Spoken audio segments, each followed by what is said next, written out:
చాలా సింపుల్గా చేసుకునే రెసిపీ అండి పప్పు ఆకుకూర. బయటికి వెళ్ళినాడు దాని దగ్గరికి. ట్రై చేయండి, విధానం చెప్తాను. హాయ్ హలో నమస్తే, this is Satya. Welcome to my channel కాకా మొట్టై.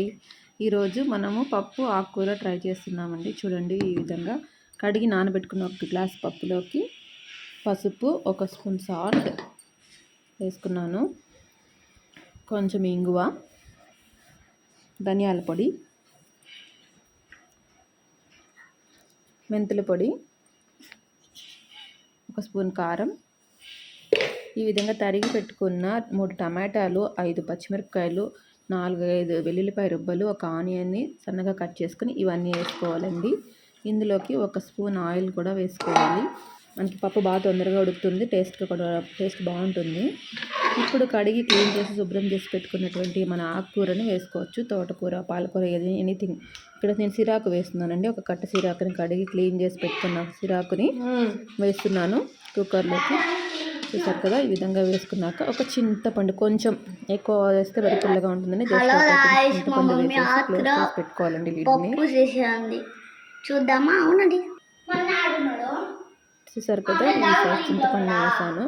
1 టంబ్లర్ వాటర్ వేసేసి క్లోజ్ చేసి 3 విజిల్స్ పెట్టేసి ఈ విధంగా ఉంటుంది. పప్పుని కొంచెం మెదుపుకొనేసి పప్పు వేసుకోవడమే, చాలా సింపుల్. ఎండుమిరపకాయలు, వెల్లుల్లి రెబ్బలు 2, ఆవాలు, జీలకర్ర, మెంతులు, కొంచెం ఇంగువ, కొంచెం 1 హాఫ్ ఆనియన్ని చిన్న ముక్కలు చేసి కట్ చేసి బాగా ఫ్రై చేసుకుంటే ఆనియన్ కూడా టేస్ట్ బాగుంటుందండి. ఈ విధంగా మనం బిర్యానీలో వేసుకునేలాగా కొంచెం బాగా మంచి బ్రౌన్ కలర్లో ఫ్రై చేసుకోవాలి.